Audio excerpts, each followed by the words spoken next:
mi esposo el Raj Kefa y todas las autoridades comenzamos el estudio de la Torá para este Shabbat, con la Parashá. Baruch atah Adonai Eloheinu melech haolam, así que sano de mis botaves Shivanu al libre Torá. Baruch atah Adonai, donador de la Torá. Auxílianos, Padre, con tu ruah y pon espíritu de sabiduría, revelación, para entender tu bendita Torá. Amén, amén. La parashá para esta semana, para el próximo Shabbat, se llama Koraj, calvo. Se encuentra en números 16, 1 al 18, 33. Segunda Samuel, código real es Yohanan 9, 1 al 10, 42. Parashá Koraj. Creo que ya sabemos, bueno, la mayoría, quién es Koraj. Koraj era de la descendencia, era levita, de la descendencia de Leví, el cuarto hijo de Yehudá, de donde salió el sacerdocio y salieron los levitas, los que ministraban en el tabernáculo y luego en el templo. En este caso estamos hablando del tabernáculo en el desierto. Y vamos a leer un poquito para tener una idea global. Y dice 16:1 de Números: tomó Koraj, hijo de Ishar, hijo de Keat, hijo de Leví, con Datán y Abirán, hijos de Elía, y On, hijo de Pele, hijos de Reubén. Y se levantaron delante de Mosé, con hombres de los hijos de Israel, 250 príncipes de la congregación, convocados en las reuniones, gente de buen nombre, o sea, importantes. Se congregaron contra Mosé y a Aarón y les dijeron: es gente santa y dentro de ellos está el Eterno. Entonces, ¿por qué motivo ustedes enaltecen sobre la congregación del Eterno? O sea, hizo, y luego vamos al 19 para seguirlo. Y Koraj convocó contra ellos a toda la congregación, contra Mosé y Aarón, a toda la congregación de los 250, a la entrada de la tienda de reunión, los que había ganado para hacer la revuelta contra la autoridad. Y entonces se mostró el honor del Eterno a toda la congregación. Clamaron los dos líderes principales, Mosé y Aarón, al Eterno, fueron a sus hogares pidiéndoles que se retractaran, etcétera, etcétera. No quisieron y el Eterno tuvo que hacer un juicio, quitando a este On, hijo de Pelet, que por su mujer, la sabiduría de su mujer, lo aconsejó que no entrara en la revuelta de Cora, Datán y Abirán. Este y su familia se salvaron, pero el final de ellos, los líderes principales, fue que una creación, como le clamó Mosé al Eterno: si como mueren estos, después de yo estar ayudando, intentando que volvieran al juicio, al lugar donde cada uno estaba, que eran líderes principales. Koraj estaba trabajando al lado del Mizcal en las cosas más santas, como el arca, dentro, llevándola por el desierto, cubriéndola con las pieles, con los paños para ir por el desierto. O sea, tenía un trabajo muy importante en el Mizcal, pero quiso más.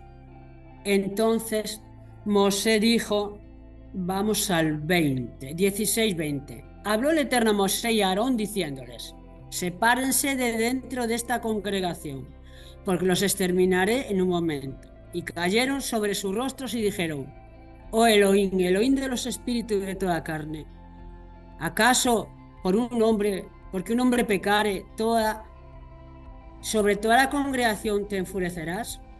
Habló el Eterno a Mosé diciendo: habla a la congregación diciéndole: suban de alrededor de la morada de Koraj, Datán y Abirán. Se levantó Mosé y fue a Datán y Abirán, y fueron detrás de él los ancianos de Israel. Y habló a la congregación diciendo: apártense, esto ya es Mosé, apártense ahora de las tiendas de estos hombres malvados y no toquen nada que sea de ellos, para que no sean castigados por los pecados de ellos. Se apartaron de la morada de Koraj, Datán y Abirán, Y Datán y Abirán salieron y se pararon a la entrada de sus tiendas con sus mujeres, sus hijos y sus bebés. Entonces dijo Mosé: con esto sabrán que el Eterno me ha enviado para hacer todos estos hechos y no por mi voluntad. Si como muere cualquier persona, mueren estos, y como se destina a cualquier persona, se destina a ellos, entonces el Eterno no me ha enviado. Pero si una creación especial creare el Eterno y abriere la tierra su boca y los tragare junto con todo lo que es de ellos, bajando vivos al sepulcro, entonces sabrán que irritaron estos hombres al Eterno. Y sucedió que cuando hubo acabado de hablar todas estas palabras, se abrió la tierra que estaba debajo de ellos, abrió la tierra su boca y tragó a ellos, a sus casas, a todas las personas que estaban con Cora y a todo su patrimonio. Descendieron a todas las personas que estaban con Cora. Los hijos que no estaban con Cora no murieron. Recordar que hay descendientes de Cora entonando salmos en el templo. Descendieron ellos y todo lo que era de ellos vivos al abismo. Los cubrió la tierra y perecieron de medio de la congregación. Amén. Hasta aquí y ya no vamos a leer este punto, pero ya está el todo contenido de lo que es una rebelión contra la autoridad y las consecuencias que esta acción tiene. Esto no es murmuración, como el pecado de Miriam. Esto no es como el pecado de los espías, que tuvieron que volver atrás, como supimos la semana pasada, y recorrer 38 años más, pero entraron a la tierra sus descendientes. Aquí la rebelión es mucho peor que estos pecados. La rebelión requiere de Jasén juicio de muerte, como estamos viendo también aquí, a los que se rebelan contra las autoridades que Jasén puso. Ahora vamos a comenzar hablando un poquito. ¿Quién es la suprema autoridad en la tierra? La suprema autoridad en la tierra es Hashem. ¿Por qué? Porque es el creador.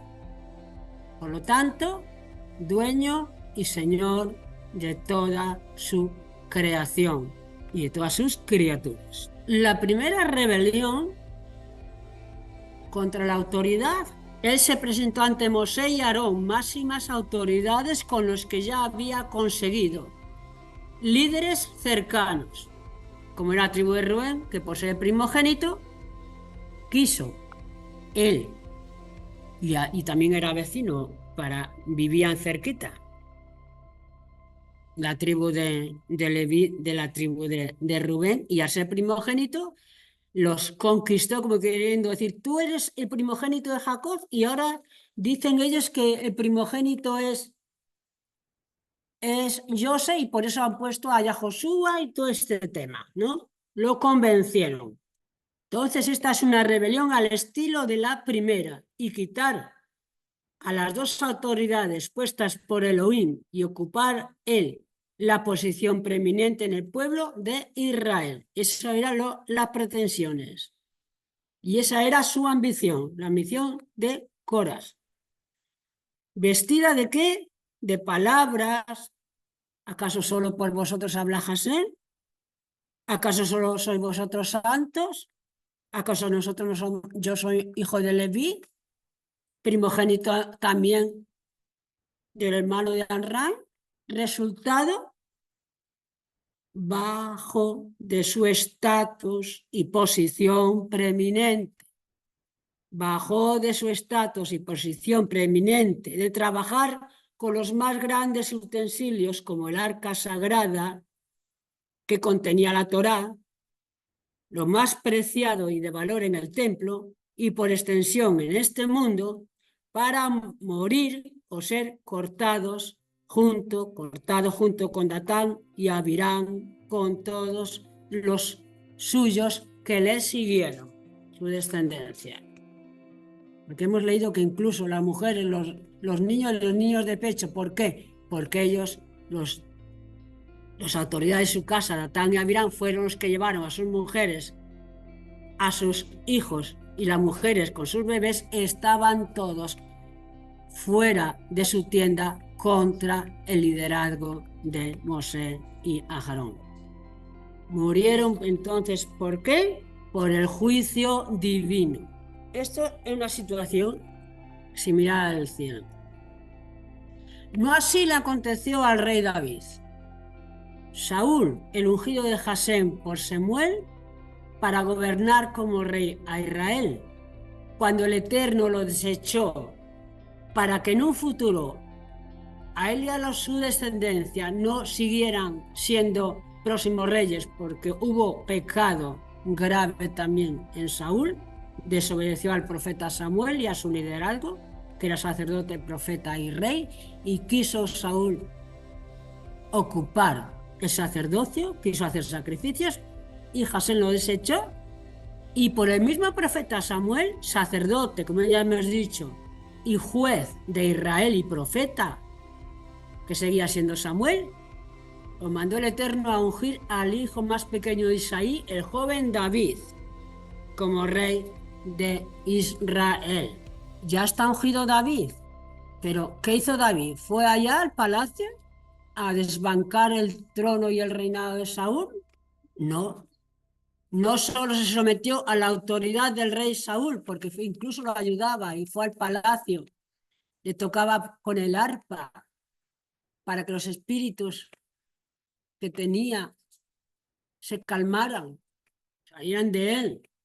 Ni le dio un golpe de estado en rebelión a su rey, sino que cuando se le dio la ocasión de quitarle la vida, David tuvo temor al Eterno y dijo: no pondré mis manos para hacer morir o quitarle la vida al ungido de Jasén.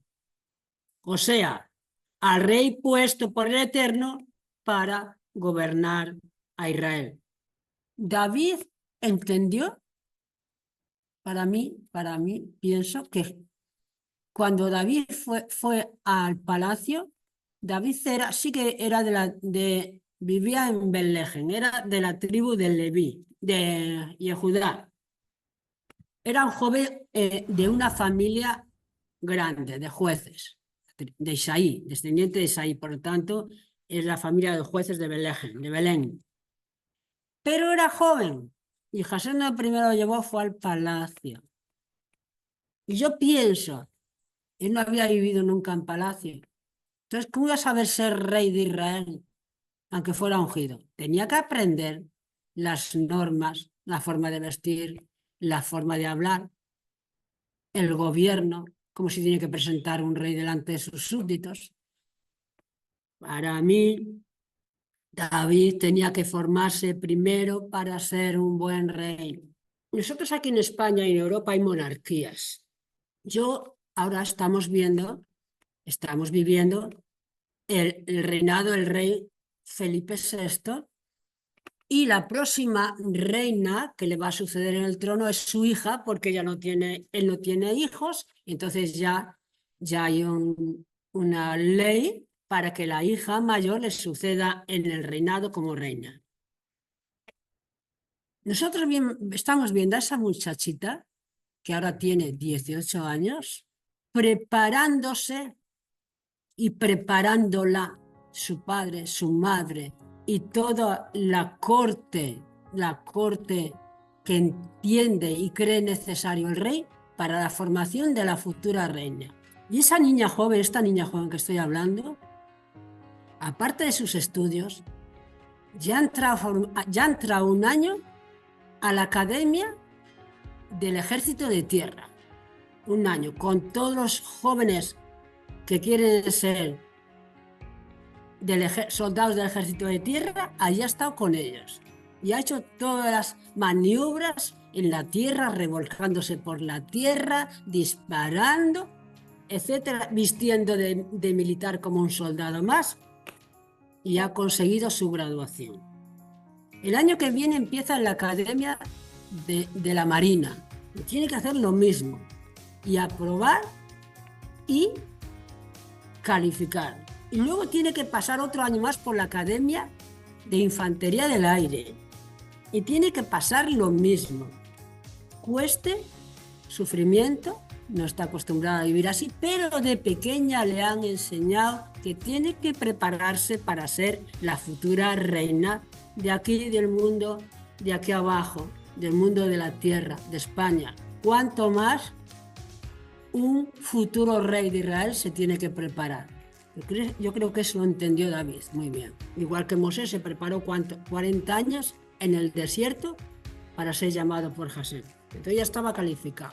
Aparte de eso, esta jovencita Leonor que os hablo, ya está, la ves, una jovencita moderna, alegre, responsable, educada, formándose, pero vistiéndose con una elegancia que no le impide ser moderna, ni mucho menos. Va moderna, juvenil, elegante, va recatada. Eso también forma parte de ser reina. Cuanto más las princesas, incluso su hermana, que es la princesa un año menos, va igual vestida, recatada, moderna, pero a la vez muy al estilo de los reyes.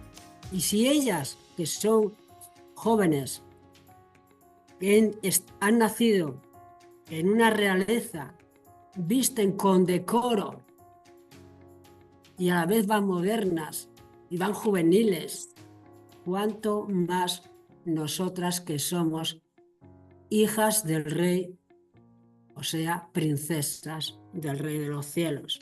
Bueno, eso por una parte. Entonces, David no atentó, no puso su mano contra el ungido del Eterno para desbancarlo de su posición de rey, aunque él era ungido ya por Hashem.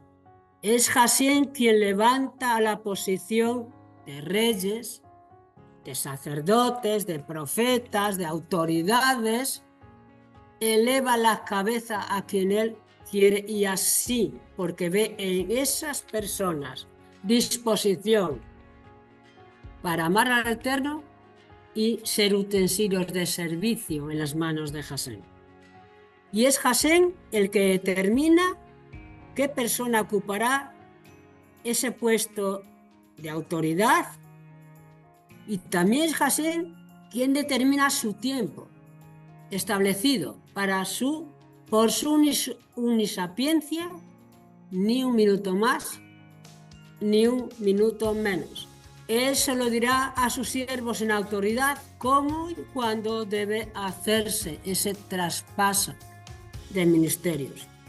Si Hashem no interviene primero, ¿ok? Porque el mismo Mosé, Hashem le dijo, prepárate, vas a partir, unge a tu sucesor y a Josué.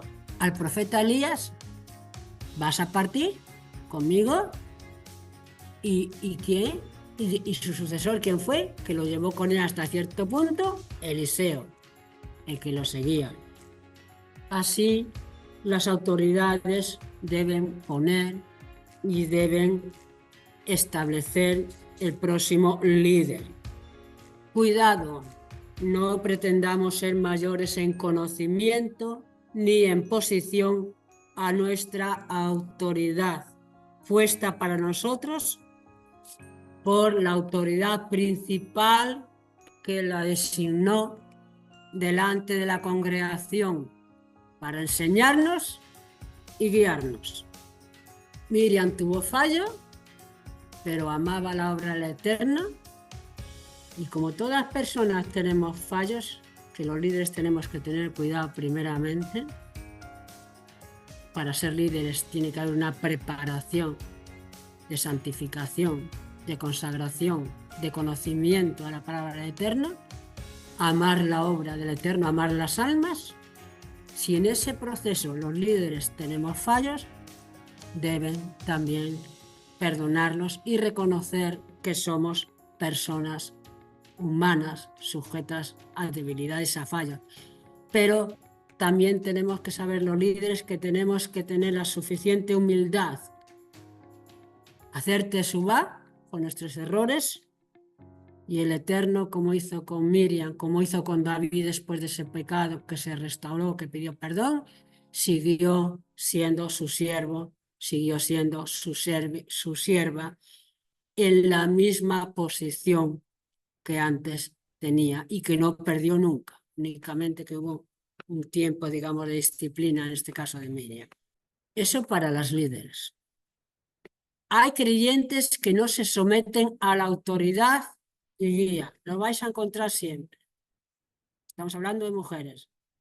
Habrá mujeres a vuestro lado, entrarán mujeres que no se sometan a la autoridad y guía y se la saltan.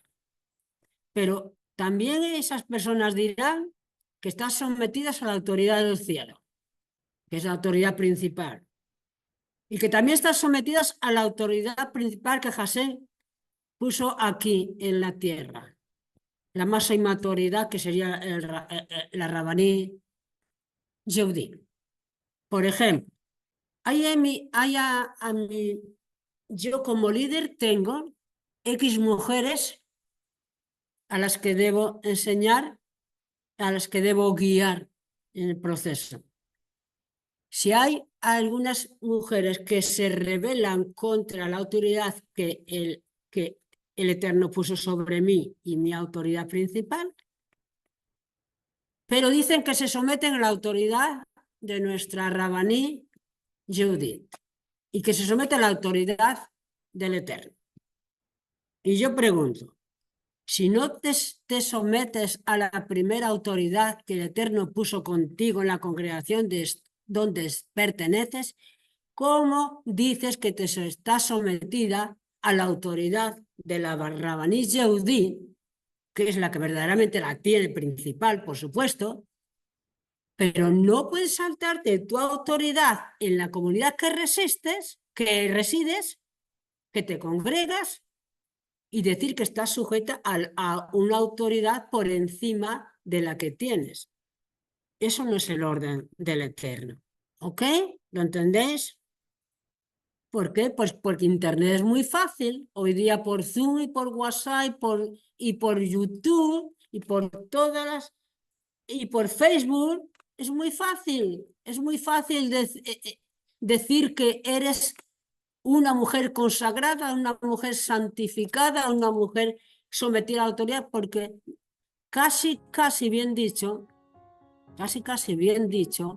al día no tienes ninguna autoridad, porque nadie te supervisa tus acciones, nadie te corrige porque esa persona puede decir y no puede decir nada de su vida y no saber cómo vive, cómo se viste, cómo habla, qué practica, etcétera, etcétera. ¿Ok? Eso lo sabe tu autoridad cercana, a la que tú asistes, a la comunidad que tú asistes, al lugar de reunión, la persona que ora al Eterno por ti, que vela por ti, que te corrige, que te enseña y que tiene mucha carga por ti, porque ama al Eterno y a ti te ha traído y te ha puesto y te lleva ella encima de sus hombros para cargar tu vida, para cargarte delante del Eterno y pedir por ti.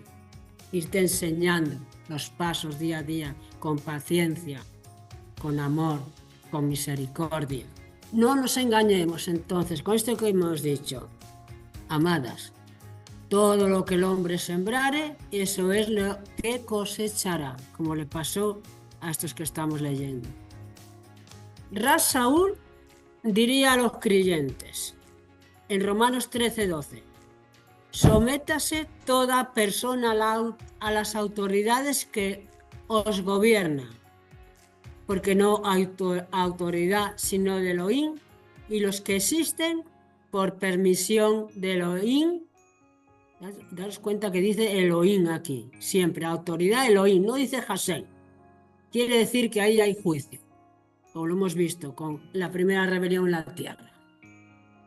Y la primera rebelión en la tierra es el texto principal, el texto primero, el texto padre, donde dan toda la información.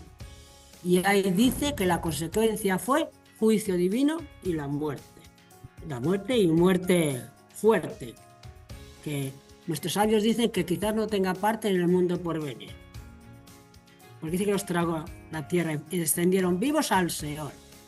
Pero en fin, eso es del Eterno, ¿eh? Ojo, eso yo ahí no entro en nada. La salvación es de Hashem y ahí la persona no podemos ni tener opinión casi. Por eso entonces dice Saúl que, Saúl, sométase toda autoridad, toda persona a las autoridades que gobiernan, porque no hay autoridad sino de Elohim, y las que existen por permisión de Elohim existen. De modo que quien se opone a la autoridad, a lo decretado por Elohim, siempre juicio, resiste. Y por eso recalco Elohim, Elohim y Elohim. ¿Y por qué? Y luego dice Rasaúl, y los que resisten acarrean condenación para sí mismos. Y ejemplo los que hemos citado. No así David, que aunque pecó fuertemente, fue perdonado y siguió y fue rey. ¿Por qué? Porque hay mayor juicio, porque hay una rebelión a la autoridad puesta por el Eterno. ¿Cuál sería el principio o cómo podemos ver lo que ocasiona una rebelión de este tipo tan grande con personas como los líderes tan preeminentes de Mosé y Aarón, en el que habían visto milagros, maravillas, etcétera, etcétera? ¿Qué ocasionó en Korah? ¿Qué había en su alma, en su pensamiento? ¿Cuáles eran los sentimientos? ¿Cuáles eran los deseos que había dentro de él? ¿Quién lo sabía? Yo en un principio lo que veo, por ejemplo, fue la ambición de poder, de liderazgo. Veo también, la segunda sería, por ejemplo, la falta de una madurez. La tercera, la falta del conocimiento de la Torá. Podemos ver en los líderes que quieren levantar una revuelta contra sus autoridades. La cuarta sería la falta de Yirá Hashem, la falta de temor al cielo, como hemos visto. Lo que le iba a acontecer, no tenían temor al cielo o no la sabían exactamente lo que iba a acontecer. El orgullo dentro de ellos. Y por supuesto, la carencia de humildad para someterse a la autoridad. La ambición es muy mala y el orgullo también, pero la humildad te hace sabia. La humildad te enseña a someterte a la autoridad. Entiendes en el conocimiento de tu Torá que esa autoridad es la autoridad que Dios puso por ti. Si no la has entendido así, no la ves, por lo que sea, crees que es otra autoridad la que debes elegir, vete con otra autoridad, pero no quieras darle un golpe a esa autoridad. Por supuesto, hemos dicho que el temor al cielo no está presente. Si el creyente quiere ascender a ocupar puestos más elevados, debe primero prepararse para ser una sadeket, santificándose, instruyéndose en el conocimiento, en la sabiduría y en la Jomá, que está contenida todo esto en la Torá, o sea, estudiando Torá. Este proceso de purificación, de santificación, de limpieza de la cultura, de lo que traemos, para llegar a ser una líder y tener a su cargo mujeres que aman al Eterno. Cuidado, es muy importante la preparación, porque si le haces daño a un alma que viene a ti como líder le estás haciendo daño al Eterno, porque Él te la ha traído, Él te la ha puesto para que tú la enseñes, para que tú la guíes. Entonces, este proceso de esta persona que quiere ser autoridad o líder en las mujeres, de limpieza y preparación para ir ascendiendo para el cargo, lleva mucho tiempo, amadas. La salvación es instantánea, la santificación, la limpieza, la preparación en todos los aspectos de tu vida, desde la manera de vestir, desde la manera de hablar, desde la manera de callar, desde aprender a soportar el daño que te hagan, a corregirte tus errores. Es una disciplina tremenda. La amada mujer que quiere ser una columna en la congregación, no de un pueblo cualquiera, sino del pueblo del Eterno. Y ahora vamos a tocar un tema que he tenido en mente estos días, que va por este mismo camino, pero desde otro punto de vista. ¿Tú quieres ser una columna en el templo de tu Eloa? ¿Tú quieres ser una columna en la comunidad, sea sinagoga, sea una comunidad Bnei Noa en la que asistas? Una columna no es cualquier cosa. Las columnas tienen que soportar mucho para ser una columna. Y vamos a estudiar un poquito ahora. Ya hemos estado comentando referente a la autoridad. Y aquí vamos a dejarlo este punto, pero siempre tener presente que la rebelión a la autoridad, yo creo que es uno de los más grandes pecados que puede cometer una persona, una creyente. ¿Quieres entonces ser una columna? Pues nos vamos a Crónicas, segunda de Crónicas 3, del 15 al 17. Dice, cuando Salomón estaba construyendo, haciendo los preparativos y construyendo el templo, primer templo que se ha conocido como el templo de Salomón, hay un texto en el proceso de la construcción, de la preparación de todo lo necesario, los utensilios para hacer el templo, y nos dice, hizo Salomón delante de la casa, estamos hablando de la casa de Jasén, del templo, 2 columnas, etcétera, etcétera, dice algo más.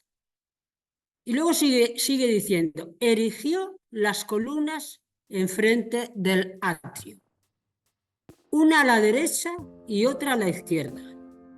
Llamó el nombre de la derecha Yajín y el nombre de la izquierda Boaz, 2 columnas.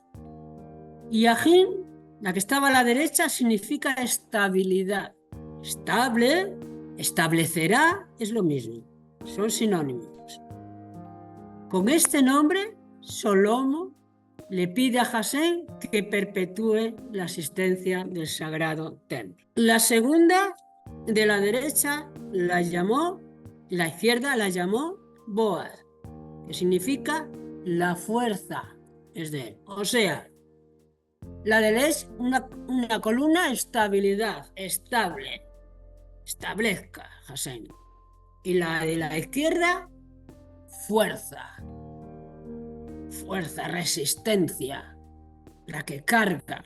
Definición de la palabra columna. Se define en el diccionario de la lengua española como persona o cosa que sirve de amparo, apoyo o protección, o apoyo vertical que sirve para sostener ciertas partes de una construcción.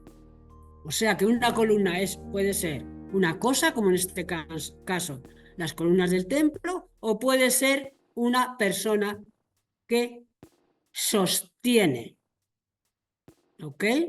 Y es apoyo, es protección, es amparo. Entonces nosotras como mujeres sabemos, porque practicamos a diario la conexión de ser columnas en nuestro hogar, ¿verdad? Con los nuestros. Eso lo vivimos.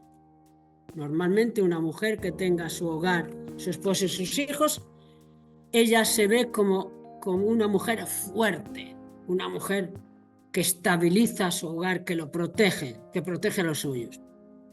Entonces podemos entender el alcance de ser columnas, de estas dos columnas que estamos leyendo, que Shlomo puso en el templo de Salomón. Pero si vamos a Revelación, el malaj enviado por el Masías a Yohanan le dice a la comunidad judía en el exilio, que estaba en Filadelfia, le dice en Revelación 3:12, al que venciere lo haré columna en el templo de mi Eloa. Entonces, ¿qué vemos aquí? Que el Masías ya resucitado envió al malaj a la congregación de Filadelfia, después de decirle ciertas cosas que están puestas allá, al final le dijo como aliento, como visión para ellos, como promesa, al que venciere le haré columna en el templo de mi Dios, que hizo conectar las columnas del primer templo de Salomón con las columnas del templo que va a presidir el rey Masías. Y aquí en Revelación no entran ni mujeres ni hombres, porque en la resurrección no habrá mujer o hombre, sino el Eterno sabrá dónde nos pone y cómo nos pone, porque en su presencia no hay malajín, hembras, malajín, mujeres, sino son seres angelicales, todos igual, cada uno en su servicio. Pero si nos fijamos en el primer texto de lo que hemos leído, dice, hizo, o sea, mandó a hacer, que es lo mismo, se le dice hizo, Salomón será, pero como lo mandó a hacer, también se le cuenta que lo hizo. Hizo delante de la casa de Jasén, 2 columnas. Entonces, tenemos que delante del Eterno es Jasén quien nos tiene y tenemos que ser y hacernos, prepararnos para ser columnas delante de Jasén. Y una columna, que es una columna es que aguanta, una columna es la que soporta, una columna es la que por fuera puede estar bonita, en espiral muy bien adornada, que así estaban las columnas allí en el templo, pero dentro tiene que haber mucho trabajo. Allí tiene que haber hierro, cemento, ladrillo, lo que hubiera en aquel tiempo, resistente, fuerte, bien hecho, bien colocados todos los materiales necesarios para poder ser esa columna que tiene que aguantar el peso de todo un templo, un tabernáculo, un templo, en este caso Salomón. Por eso dice, hizo delante, la presencia del Eterno es donde hizo Salomón la columna que tenía, las 2 columnas que tenían que estar puestas en línea una al lado de la otra. Las 2 iguales. Y luego dice, y erigió las columnas. Eso es otra cosa.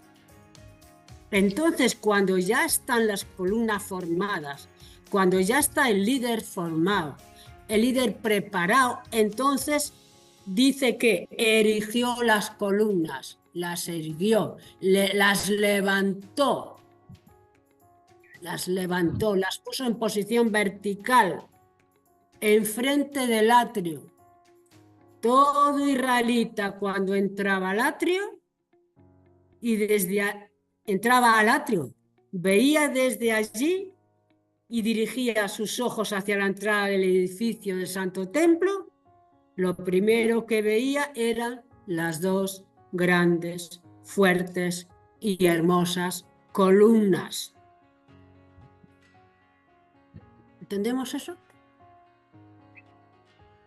Entendemos que para ser columnas que nos dice el ángel enviado del Masías a la congregación de Filadelfia, que nos podremos llegar a ser columnas en el templo de Hashem. Entendemos que son esas columnas las que primero ven los que vienen a nosotros, en nuestra forma de vestir, en nuestra forma de hablar, en nuestra forma de callar, en nuestra forma de vivir, en nuestra forma de enseñar, en nuestra forma de corregir, en nuestro alentar, en saber la palabra de Dios para aconsejar. Pensar, amadas, para llegar a ser autoridad, columna en el lugar donde estás, requiere primero una gran preparación. A mayor preparación, a mayor limpieza, a mayor santidad, santificación, a mayor consagración, mejor nos irá, menos sufriremos en el nuevo estado en que Hashem nos ponga. De lo contrario, es así. Todo un Mosé y todo un Aarón les quisieron desbancar de la posición que Hashem les puso. ¿Cuánto más a nosotros que no? Y amadas, recompensa al final de la parasá para Mosé y para Aarón, ¿qué fue? Que mientras los que se sublevaron murieron por el juicio de Hashem, para Aarón, para sus hijos, hubo una recompensa, y fue que Hashem les dio también las ofrendas. Les dio lo mejor de los israelitas de la tierra. Les dio toda la carne de los sacrificios, de sus ofrendas. Le dio lo mejor de la harina, lo mejor del vino, lo mejor del aceite. Les dio lo mejor que todos israelitas tenían que tener y presentar al templo. Eso también recibiremos de recompensa para nosotros. Shalom, shalom, amadas. Corta, Shalom, hermanas. shalom. Shalom, shalom, amada Rabanit. Shalom.